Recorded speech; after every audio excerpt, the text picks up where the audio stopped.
I'm absolutely delighted to welcome Fiona and Joana into the studio now to talk. They're both from the Emerging Researchers Network, which there's been a lot of discussion about the activities over the last 2 days in this conference. Tell me what the Emerging Researchers have been doing since I talked to you last year. Well, we had some innovations for the conference this year that came from the people in the network, came from the students and emerging researchers. For example, we wanted more synergy between the pre-conference and the main conference. So we instituted a methodology panel, and 4 networks from what is traditionally known as the main conference came and ran workshops in the pre-conference and met postgraduate students and emerging researchers and inculcated them in their network. And so now there's a new growth, potential for a new growth for a collaborative space and co-writing. So that was one exciting innovation. And the best poster competition we had. Exactly. This is the first time that the poster session was not run during some coffee break, but had a session, a slot for itself. In the conference? Within the conference, and where participants were encouraged to present their work in 10 to 15 minutes to each other, and then engaged in a general discussion about the posters. And then there was a committee that chose the best poster. In this case, there were 2 best posters, and they won a prize for the best poster competition. And this was well received among our network members, and so it will be enhanced next year. And of course, your network is slightly different to the other ERA networks, the other ECER networks, in that you meet before the main conference itself, don't you? How many people did you have there this year? We had over 250 participants, approximately 150 paper presentations, 8 poster presentations, and it is run before the main conference, but we wanted to increase the synergy between the pre-conference and the main conference. And what were the themes of that pre-conference? What did you do at the conference? Well, we always have the theme that the main conference has, and our keynotes take that theme, but a supplementary theme is around issues of relevance to emerging researchers. So a secondary theme of the pre-conference was methodology, and we had workshops and a panel around different methodologies and methodological approaches and the challenges of different methodologies. So we always have an underlying theme related to the issues of being an emerging researcher and the challenges that the emerging researchers may face. And the second theme this year was on examiners and what do they look for in doctoral students, and what issues come up in a viva and how to prepare to. And with the framework of what is doctorateness and what is epistemological thinking in a doctoral researcher. And what was really interesting in that session, quite a few people who had registered for the main conference came along, and supervisors were making notes. So again, it was a two-way. It was a nice way to increase that synergy. And we also have a best paper competition, and we encourage participants to create a paper from their presentation, and we offer peer review to every entrant, and we give them a month to revise and resubmit, and then we get a shortlist and a winner. Now the winner receives financial support to come to the following conference free, but equally this year of the 7 shortlists, 2 were accepted for publication in the ERJ. Oh, that's excellent. That's absolutely excellent. And you were involved in the organisation of the summer school this year? We were consulted about the summer school, but interestingly the ERA Council have now said there needs to be more coherence between the pre-conference, our network, the summer school that ERA organised, and other networks have also started to organise summer schools for their postgraduate students and emerging researchers. So we're moving towards a more coherent view for new researchers across ERA. Capacity building. When last time I talked to you, I think you were called the Young Researchers Network. You've now emerged as a postgraduate network. We were. You're a postgraduate network. You've now emerged as Emerging Researchers Network. Can you explain the thinking into the name change? Yeah. Well, we had a growing number of young doctorates who were research assistants everywhere in Europe and didn't quite know still what to do, where to publish, how to do it, and were coming to our network, and some of them had finished their PhD more than 6 years before, and they were doing some teaching in the meantime. So we decided, or we thought, that there might be a need to expand the audience of people interested in our work and still considered an emerging researcher.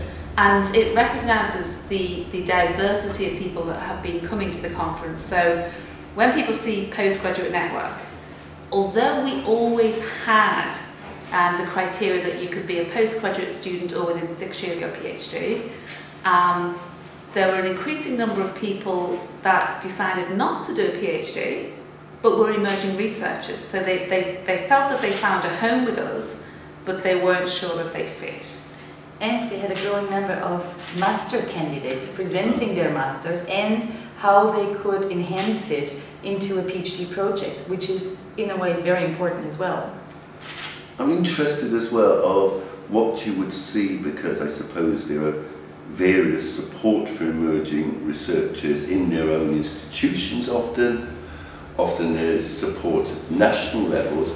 What do you see by the added value of a European network for those researchers? Well, I mean, there's two arenas. Firstly, the amount of institutional support is very varied across Europe. The amount of supervision students get, for example, is very varied. But what we're hoping to get, it can be very national and very localised. Postgraduate research, or even for new researchers who aren't doing postgraduate study, it's often one context, even one institution in one context, and it can be quite narrow. But that narrowness is fine, and they can get support for that in their institution or in their own country. To expand that and to move towards the Europeanisation that we all hopefully are moving towards, this network hopes to put people in touch with people in other countries, to maybe encourage comparative research, pan-European research, and learn more about the wider context in which we're all working. And we had the focus on Eastern European countries and low GDP countries that normally have a highly hierarchical structure at the university. And they have here a space where they can present and be safe and protected without being in power relations of any kind, which was found by some of these students particular to be refreshing and safe. But equally, those of us from the west of Europe can have a very limited view of Europe. So this whole pan-European and beyond European, because we had people from Nepal and Africa. In fact, 2 of our scholarship winners were from countries beyond Europe. Just enhances the quality of research. And just tell us, for someone who perhaps doesn't know anything about the network, this scholarship idea, how does this work? ERA have just expanded this. We had 10 scholarships. I started when we realised that people from low GDP countries and Eastern European countries couldn't afford to come. So we offer a scholarship that is a bursary and financial support, but they have to apply, they have to say how dissemination and engagement with ECER will enhance their learning and what they can contribute to a European debate. And they have to, their supervisor also has to write a letter of recommendation. We had 41 applications for 20 spaces this year, and the quality was really high. I don't know if you want to add anything on scholarship. No, just that the country of origin of these candidates was very heterogeneous, especially because some of them, or most of them actually, were based in some European university but had migration background in other countries, which enhances the diversity of the whole. And I think that's an increasing trend, isn't it? And it's about access and participation and being able to, within our pre-conference, it's a safe space. I mean, we don't have chairs in the same way that the main conference has chairs. We have mentors, and we select mentors that have the same research interests as far as we can to the papers that are being presented, and their role is very much a nurturing, developing role that doesn't exclude critique. But certainly there's an awareness that people might be very nervous and very new to research, and we find that people then grow across and come to the pre-conference for a few years before they move to the main conference. That sounds brilliant. Last question then, what do you want them to do next? I mean, you've done so much already, where do you go now? Well, there are a few things, and again, we don't think we're the custodians of all the ideas. And at the business meeting, we have a really well-attended business meeting. We had people from main conference come to our business meeting and from networks, conveners, which was really interesting this time. But that there are a few ideas there, two of which we're hoping to take forward very quickly. The first of these is a best post-conference paper. So we have the best paper competition where people turn their presentation into an academic paper. But the best post-conference paper is that somebody links up with somebody from another European country, hopefully two. So we have 3 European perspectives, and they are mentored, if necessary, by somebody from a main network to develop a Europeanized. Because one of the pieces of feedback we got from the Committee on the EERJ is that sometimes the papers were excellent, but they just lack that Europeanisation. So that's one thought, and that links very much to an initiative we're hoping Europe will fund around the creation of an online space for co-authoring, co-writing between our network and the main network. That sounds absolutely wonderful. And that's being mediated with VetNet, who've been very supportive, but there are a number of networks that are supporting heavily. We had Network 9, the quantitative, and I suppose that's an oversimplification, but quantitative. We have teacher education, very, very supportive of us, mathematics education, didactics, ethnography. So we're starting to get a hub of activity that we want to build. And one of the main drawbacks we think of our network is it's too conference focused. We want to increase that activity between conferences. There's a lot of ideas there, aren't there? Thanks so much for coming along at the end of what I know has been a very long day and talking us tonight. And have a great evening and another good day's conference tomorrow. Thank you. Thank you.